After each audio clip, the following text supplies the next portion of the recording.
نحمده ونصلي على الكريم اما بعد فاعوذ بالله من الشيطان الرجيم بسم الله الرحمن الرحيم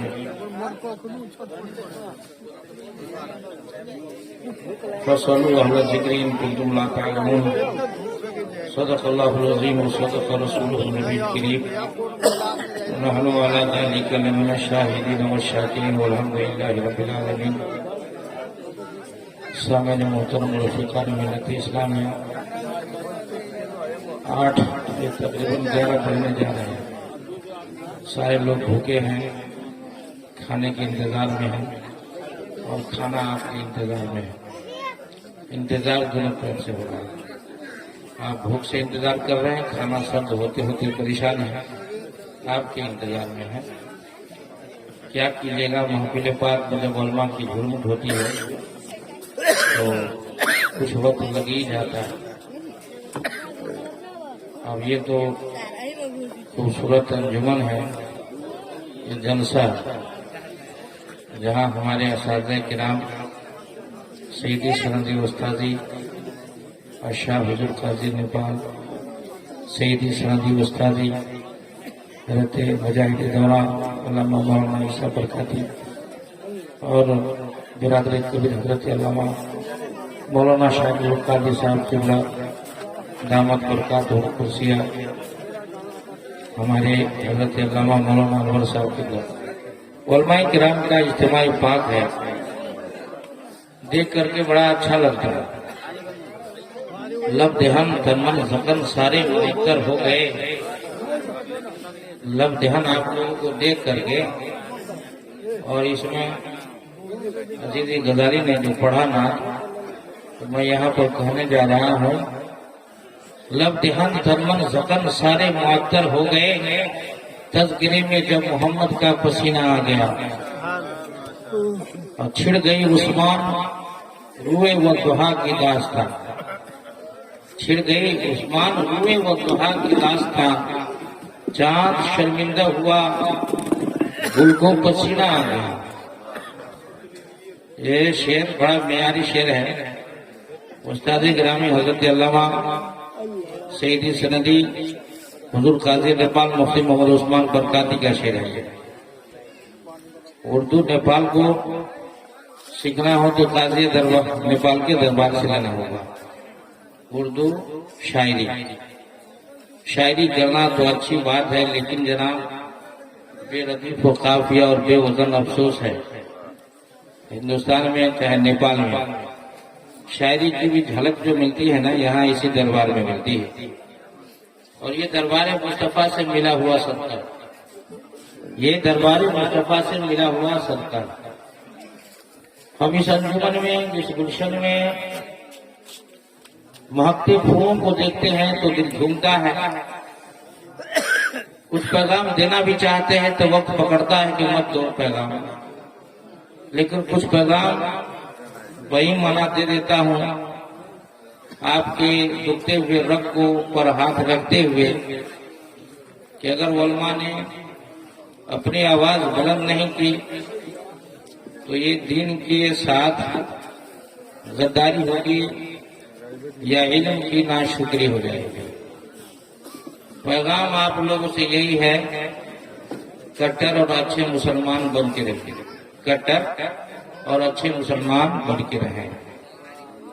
آپ کو اپنی جان کی بھی حفاظت کرنی ہے اور آپ کے اپنے مال کی بھی حفاظت کرنی ہے، اپنے دین کی بھی حفاظت کرنی ہے اور اپنی عزت و آبرو کی بھی حفاظت کرنی ہے.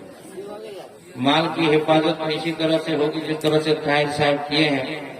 یہ انجمن سجا دیے ہیں، تجارت کیے ہیں، اور تجارت سے جو چمک دمک نظر آ رہی ہے، اسی کی جھلک ہم سب کا اجتماع. اگر یہ چمک دمک نہیں ہوگی تو یہاں پر یہ جھلک کہاں ہوگی؟ یہ جھلک جو نظر آتی ہے یہ طاہر صاحب کی محنت مشقت کی جھلک نہیں. پیغمبر اعظم صلی اللہ علیہ وسلم نے فرمایا کہ تجارت میں 90 درجے فائدے. کتنے فائدے؟ 100 ڈگری میں 100 حصہ میں 90 حصہ فائدہ صرف تجارت میں. 10 میں ڈیوائیڈ کر دیا گیا. سب جو بھی کام کیجیے 10 ہی میں. تجارت میں آگے بڑھتے ہیں تو طبیعت باغ باغ ہوتی ہے، طبیعت مچلنے لگتی ہے۔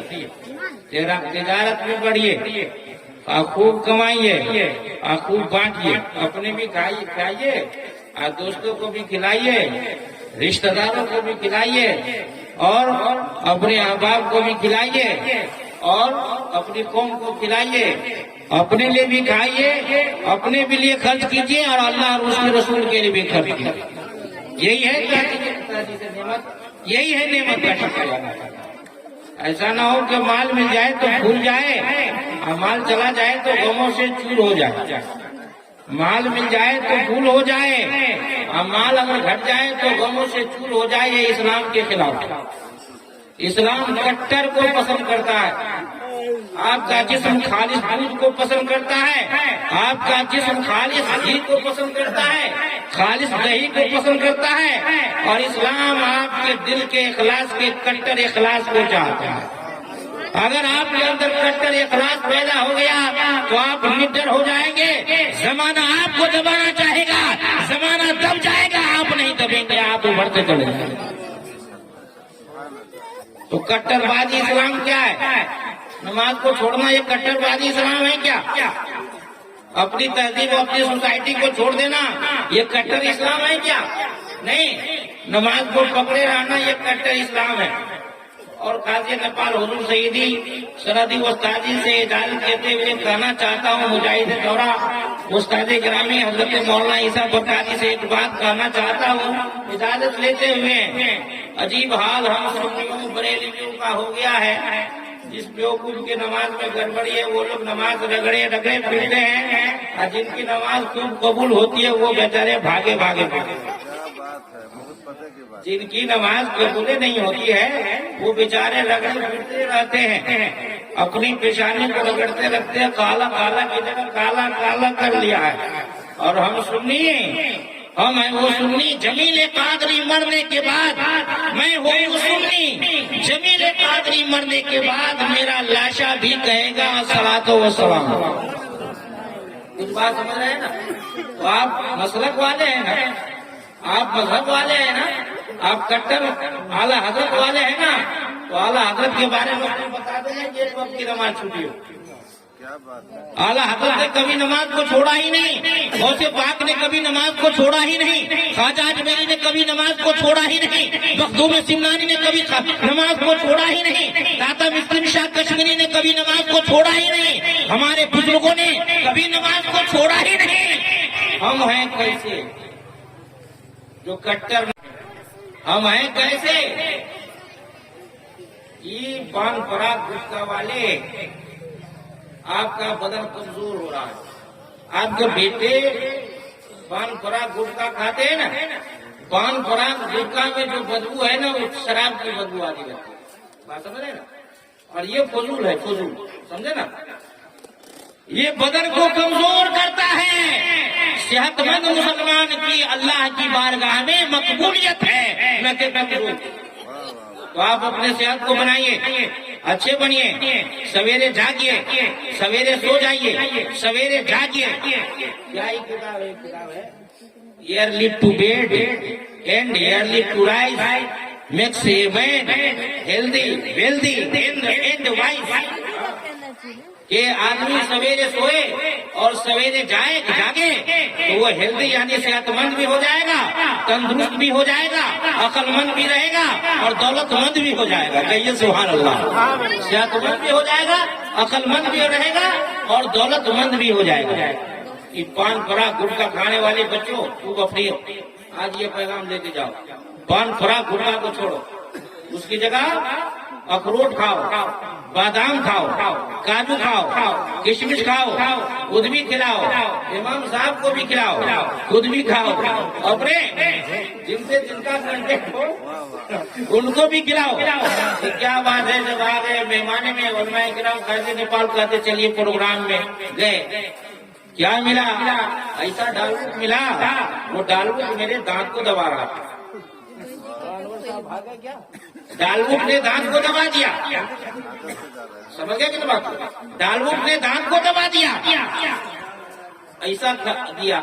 ارے اس جگہ جب علماء آ جائیں تو ان کے لیے کاجو کشمش کا انتظام کرو, کھجور کا انتظام کرو, منقع کا انتظام کرو, کشمش کا انتظام کرو. آپ کے مہمان آ جائیں تو ان کے لیے کھجور کشمش منقع کا انتظام کرو. اور اپنے بوڑھے باپ کے لیے, بات سمجھ رہے ہیں نا, اپنے بوڑھے باپ کے لیے اور اپنی بوڑھی ماں کے لیے کاجو کشمش کھجور منقع اخروٹ بادام کا انتظام کرو. کیا پان پراگ پوجا میں لت پت پڑا رہتا ہے. اب اس کا حال تو یہ ہوتا ہے کہ ٹھائی لیتا رہتا ہے. کون ہے بھائی؟ او ہو کون ہو بھائی؟ کون ہو بھائی؟ او ہو میں مسلمان ہوں. ٹھائی لیتا رہتا ہے, ادھر گرا ادھر گرا, لٹپٹ ادھر ہوتا رہا. مطلب جان کر کسی جدت لگا لیا ہے. سب کو چھوڑو, کٹر بادی مسلمان بن جاؤ, مسلک والے بن جاؤ, مسلک والے بن جاؤ, مذہب والے بن جاؤ, کٹر مسلمان بن جاؤ. اچھا ایک بات ہے, کٹر مسلمان کو شیطان کبھی دبایا؟ بولیے ذرا سا, کٹر مسلمان کو کبھی شیطان دبا پاتا ہے؟ سب لوگ بولیے ایک بات, کٹر مسلمان کو شیطان کبھی نہیں دباتا ہے. کٹر مسلمان شیطان کو دبا دیتا ہے, شیطان کو بھگا دیتا ہے. یہ کیا پڑی ہے ماں اور بہنوں کو جو کھلاتی رہتی ہے جا جا کر کے وہاں, کہاں جہاں نہیں جہاں ان کا جانا بنا ہے. فتوا ہم دیں گے, تصدیق علماء کریں گے. فتوا ہم دیں گے, تصدیق ہمارے اساتذہ کریں گے. حدیث ہم پڑھیں گے, تصدیق ہمارے اساتذہ کریں گے. آج ہمیں پڑھنے دیا جائے, آج ہمیں بولنے دیا جائے. حضرت عائشہ صدیقہ طیبہ طاہرہ جن کے سر سے کبھی دوپٹہ نہیں سرکا ہے, صحابیہ جن کے سر سے کبھی دوپٹہ نہیں سرکا ہے, اور ان کی یہ کنیزائیں ہیں, جب یہ جاتی ہیں روزہ جاتی ہے نا تو خوب سے چھلانگ لگاتی ہے. میرے دوستو, میرے رفیقوں, اپنی عزت کی حفاظت کرنا ایک کٹر بادی مسلمان کی شان ہے, اور اپنی دولت کی حفاظت کرنا ایک کٹر بادی مسلمان کی شان ہے. تو عورتیں مزاروں پہ جا کے بھیڑ لگائے اور بال پھاڑائے, یہ شریعتاً حرام ہے, حرام ہے, حرام ہے. یہی اعلیٰ حضرت کا فرمان ہے, یہی مفتی اعظم ہند کا فرمان ہے, یہی غوث و خواجہ کا فرمان ہے, اور یہی شوکت علی کا کہنا ہے, اور یہی قاضی نیپال کا فرمان ہے. شاید سمجھے ہو رہا ہے کیا بات کو؟ ہم سے کچھ لوگوں نے کہا کہ آپ بہت بولتے ہیں اس کے خلاف. ہم نے کہا تو کس کے خلاف بولوں, یہ بات ختم ہو جائے تو بولنا چھوڑ دیں. اگر یہ کام لوگ چھوڑ دیں تو ہم بولنا چھوڑ دیں گے. جب تک بیماری رہے گی علاج ہوتا رہے گا, جب تک بیماری رہے گی علاج ہوتا رہے گا. آج لکشمی پور صلاحی ڈسٹرکٹ جہاں سنیوں کی کان ہے, یہ جناب صدر شعور صاحب دیکھ رہے ہیں نا, یہ طاہر سقائد صاحب کی اسمبلی ہے, اور الحمدللہ سیاست میں بھی مہارت رکھتے ہیں اور اپنی طاقت رکھتے ہیں. ان کے گاؤں میں 2 سال تک تعلیم و تربیت کا کام انجام دیا. وہاں بھی مستانوں بھستانوں نے وہاں کی قبرستان کو ایسی بنانا چاہ رہا تھا کہ 50-40 عورتوں کو لے گیا اور کہا کہ الٹی پلٹی کھیلو, تو وہاں الٹی پلٹی مارو. یاد ہوا یہاں موجود ہے صدر شعور صاحب, ہمارے پاس نظام صاحب آئے, کہ حضرت وہاں الٹی بھی چل رہی ہے اور پلٹی بھی چل رہی ہے, کیا جائز اور کیا ناجائز ہے, فتوا ذرا آپ دے دیجیے. میں نے کہا کہ اس کا فتوا تو بعد میں دیا جائے گا, جوتے تو آپ پہنے ہوئے, کہا ہاں جوتے تو پہنے ہیں. ہم نے کہا جو بھی الٹی پلٹی وہاں جائیے گا نا تو جوتا پچھلے میں اس کے بدل میں مارنے ہمیں کمی نہیں کی, کوئی بخیلی نہیں کی. وہ بیچارے 10-15 لڑکے کو لے کر گئے, اور جب جوتا مارنا شروع کیے تو مستان بھی بھاگ گیا, دستان بھی بھاگ گیا, شیطان بھی بھاگ گیا, وہ الٹی پلٹی کرنے والی عورتیں بھی بھاگ گئی. بات سمجھ گئے نا, لکشمی پور کی زمین پاک ہو گئی ان شیطانوں کی شیطانی سے. میں اہل سنت سے اور بریلویوں سے, میں اپنے سنیوں سے, میں اپنے ہمدردوں سے, میں مخلصوں سے اعلیٰ حضرت کے واسطے سے عرض کرنا چاہتا ہوں, خدا کے واسطے اپنی عورتوں کو مزاروں پہ نہ جانے دیں. آپ جائیں تو 4 ہاتھ کر کے آپ دعا کریں, استغفار کریں, مولا تیرے محبوب بندے کی بارگاہ میں ہم آئے ہیں, ان کے واسطے سے میری پسبوردہ زندگی کی کلیاں کھلا دے. اے اللہ میری زندگی کو خوشگوار بنا دے, میری زندگی کو اچھی بنا دے, یہ آپ دعا کریں. لیکن برائے کرم عورتوں کو مزار پہ جانے سے روکیں. یہ ہے فتویٰ اعلیٰ حضرت کا. مولا تبارک و تعالیٰ اس محفل پاک کو، اس انجمن کو خوب خوبصورت بنائے۔ سرکار حضرت علامہ استاد گرامی علامہ مجاہد دورہ استاد گرامی حضرت مولانا عیسیٰ برکاتی صاحب کی اللہ تشریف لے آئے ہیں، ان کا کہنا ہوگا کہ آپ ختم کر دیجئے۔ تو وہ کہتا ہے میں کہوں گا نہیں ماننے والا، حکم پر میں چلنے والا، میں حکم پر عمل کرتا ہوں۔ میں نے جو آپ کو پیغام دیا ہے ان کو لیتے جائیں، چاہے یہ گھٹے پٹکے چھوڑ دو جوانوں، اور یہ چھلے بلے پہننا چھوڑ دو جوانوں، اسلامی لباس پہناؤ، اور سارے مسلمانوں سے میری گزارش ہے کہ عورتوں کو مزار پہ جانے سے روکیں، اجمیر عورتوں کو جانے سے روکیں، اپنے گھر کو روکیں، اور اپنے اسلام کو کٹر بنائیں۔ وما توفیق الا باللہ وما علینا الا البلاغ۔